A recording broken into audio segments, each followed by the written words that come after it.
Dalam nama Yesus ada kesembuhan. Dalam nama Yesus ada keselamatan. Yang buta melihat, yang lumpuh berjalan. Dalam nama Yesus ada mujizat. Dalam nama Yesus ada kesembuhan. Dalam nama Yesus ada keselamatan. Yang buta melihat, yang lumpuh berjalan. Dalam nama Yesus ada mujizat. Nama Yesus, nama Yesus, nama Yesus yang sembuhkanku. Nama Yesus, nama Yesus, nama Yesus yang pulihkanku. Nama Yesus yang pulihkanku.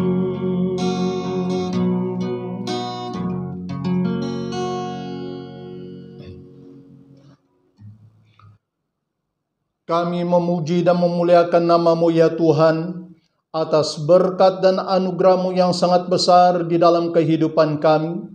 Jikalau kami boleh menikmati kelanjutan kehidupan kami sehari lagi, semuanya atas perkenanan-Mu ya Tuhan bagi kami. Engkaulah Tuhan yang selalu setia, menopang kehidupan kami dalam apa keadaan pun. Engkau tetap bersama-sama dengan kami. Terpujilah nama Tuhan yang maha hadir dan maha kuasa. Tuhan, ampunilah kami dari segala dosa dan pelanggaran kami. Izinkan kami sekali lagi berada di dalam pimpinan-Mu, di bawah gada dan tongkat kekuatan-Mu. Terima kasih Bapa di surga. Di dalam nama Tuhan Yesus Kristus, kami berdoa dan mengucap syukur. Amin. Salam. Selamat pagi dan selamat bertemu kembali di dalam pembacaan firman Tuhan kepada semua umat Tuhan dimanapun kita berada pada pagi hari ini. Doa kami agar semua tetap berada di dalam pemeliharaan dan perlindungan Tuhan. Mari jemaat Tuhan kita membaca firman Tuhan di dalam Injil Markus pasal yang ke-10 ayat yang ke-43 sampai ayat yang ke-45. Demikianlah firman Tuhan. Tidaklah demikian di antara kamu, barang siapa ingin menjadi besar di antara kamu, hendaklah ia menjadi pelayanmu. Dan barang siapa ingin menjadi yang terkemuka di antara kamu, hendaklah ia menjadi hamba untuk semuanya. Karena Anak Manusia juga datang bukan untuk dilayani, melainkan untuk melayani dan untuk memberikan nyawanya bagi tebusan bagi banyak orang. Jemaat yang dikasihi oleh Tuhan, dari kebenaran firman Tuhan yang telah kita baca pada pagi hari ini, saya membawa kita merenungkan sebuah tema, konsep hamba berdasarkan firman Tuhan. Jemaat yang dikasihi oleh Tuhan Yesus Kristus, Tuhan Yesus selalu dikecam karena bergaul dengan orang-orang yang tidak tepat. Ia bergaul dengan anak-anak, dia bergaul dengan pemungut cukai, orang yang dianggap orang berdosa. Dia berbicara kepada orang Samaria yang tidak seharusnya bergaul dengan orang Yahudi. Sebagian orang termasuk murid-muridnya berpendapat bahwa Tuhan Yesus seharusnya lebih banyak bergaul dengan para pemimpin-pemimpin agama yang terpenting dan juga orang-orang saleh, supaya dengan cara ini dapat meningkatkan kedudukannya dan menghindarkannya dari kecaman. Tetapi sayang sekali mereka tidak tahu bahwa Tuhan Yesus tidak perlu meningkatkan kedudukannya, sebab Dia adalah anak Allah, Dia adalah Raja di atas segala raja, Dia adalah Tuhan. Ia hendak berbicara kepada orang-orang yang paling membutuhkan kehadirannya di dalam kehidupan mereka. Makanya, di dalam ayat yang telah kita baca pada pagi hari ini, Tuhan Yesus berbicara tentang konsep seorang hamba menurut firman Tuhan. Mari kita melihat konsep yang pertama, Dia siap melayani. Kata melayani menurut Alkitab adalah memberikan diri untuk menjadi berkat bagi orang lain. Makanya Tuhan Yesus datang ke dalam dunia ini, Dia memberikan dirinya untuk menjadi berkat kepada semua umat manusia tanpa memandang kedudukan, jantina, suku, bangsa, dan kebudayaan kita. Karena itu adalah tujuan utamanya, datang ke dalam dunia ini agar melalui kehadirannya secara tubuh dapat menjadi berkat bagi umat manusia. Tuhan Yesus pernah berkata, "Aku berkata kepadamu, sesungguhnya segala sesuatu yang kamu lakukan untuk salah seorang dari saudaraku yang paling hina ini, kamu telah melakukannya untuk aku." Nah, kalau kita membaca di dalam Injil Matius, pasal yang ke-25 ayat yang ke-40, berarti dari ayat ini kita dapat memahami, sekalipun kita melayani seorang yang paling hina, paling miskin, mungkin tidak berarti bagi manusia, tetapi dia adalah seorang yang berarti bagi Tuhan. Kita telah memberi diri kita menjadi berkat bagi mereka. Tuhan Yesus juga berkata, "Ketika aku telanjang, kamu memberi aku pakaian. Ketika aku sakit, kamu melawat aku. Ketika aku dalam penjara, kamu mengunjungi aku." Matius 25 ayat yang ke-36. Jemaat yang dikasihi oleh Tuhan, adapun tujuan Tuhan Yesus berbicara tentang konsep seorang hamba, di dalam bagian ini Tuhan Yesus mau membuka pandangan para murid dan ahli Taurat agar mereka memahami bahwa konsep seorang hamba ini menjadi mereka orang yang layak menjadi yang terbesar. Lalu konsep yang kedua adalah tunduk kepada tuannya. Kata tunduk menurut Alkitab di dalam Perjanjian Baru, istilah ini digunakan ialah terjemahan bahasa Yunani hupotasso.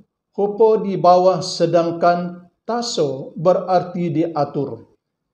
Artinya tunduk dan menaklukkan diri. Sebagai hamba, kita selalu tunduk dan memperhambakan diri kita kepada Yang Maha Kuasa.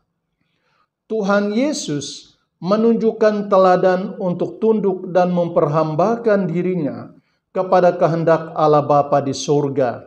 Nah, kalau kita membaca di dalam Injil Yohanes, pasal yang ke-4 ayat yang ke-34, Tuhan Yesus berkata, "Makananku ialah melakukan kehendak Dia yang mengutus aku dan menyelesaikan pekerjaannya." Jemaat yang dikasihi oleh Tuhan, Tuhan Yesus menyatakan ketekunan dan ketaatannya melakukan apa yang telah diperintahkan oleh Allah Bapa kepadanya. Itu harus dilakukan dan diselesaikannya dengan tuntas. Sama juga bagi kita yang percaya kepada Tuhan Yesus sampai pada saat ini. Jikalau kita mengatakan kita sebagai hambanya, kita harus tunduk dan taat, melakukan apa yang Tuhan perintahkan kepada kita.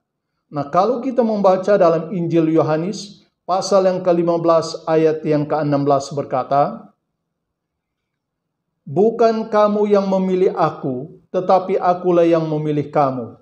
Dan aku telah menetapkan kamu, supaya kamu pergi dan menghasilkan buah dan buahmu itu tetap.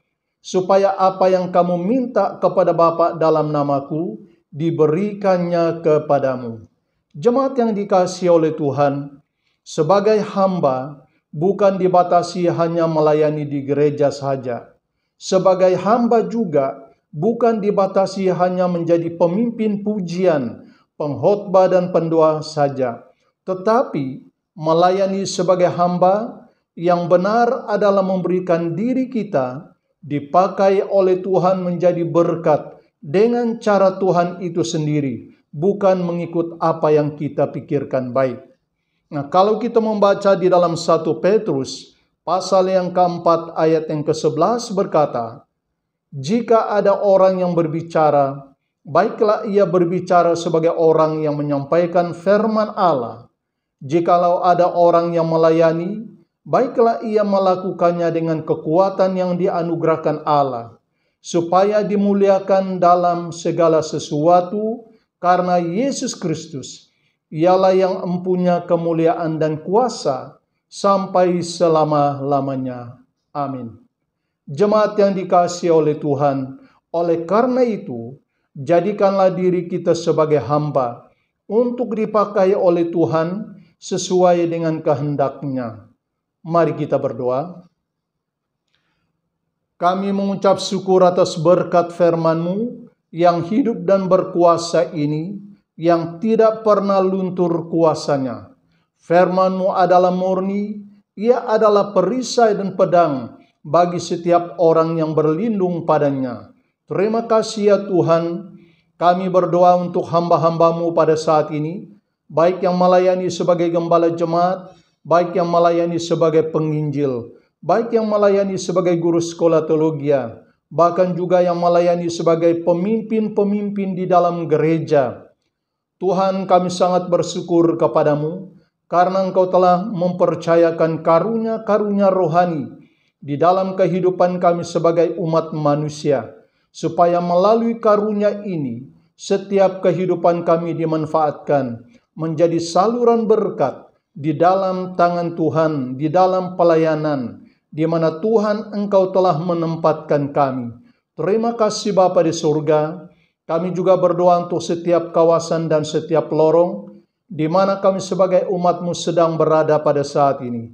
Tuhan, apapun roh yang bertapak dan berkarya untuk mengganggu ketenteraman dan keselamatan kami berdoa dengan iman di dalam nama Tuhan Yesus, Anak Allah yang hidup, agar kuasanya dihancurkan dan dilumpuhkan, agar kami sebagai umat-Mu tetap aman dan selamat melakukan segala pekerjaan dari dalam tempat dimanapun kami berada pada saat ini.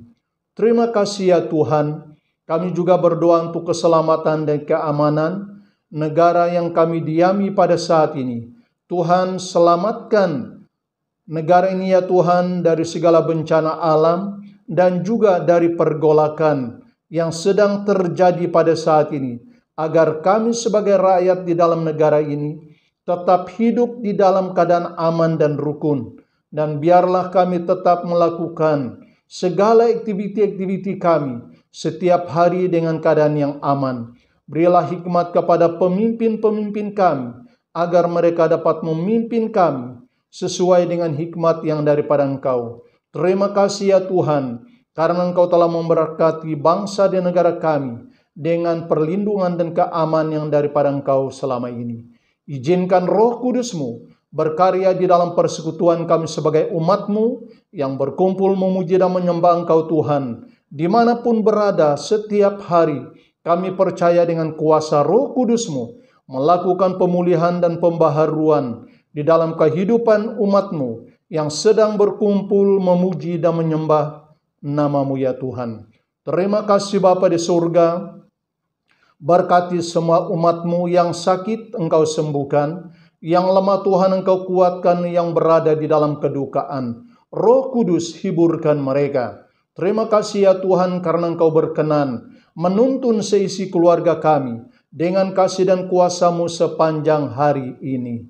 Di dalam nama Tuhan Yesus kami berdoa dan mengucap syukur atas semuanya ini ya Tuhan. Amin.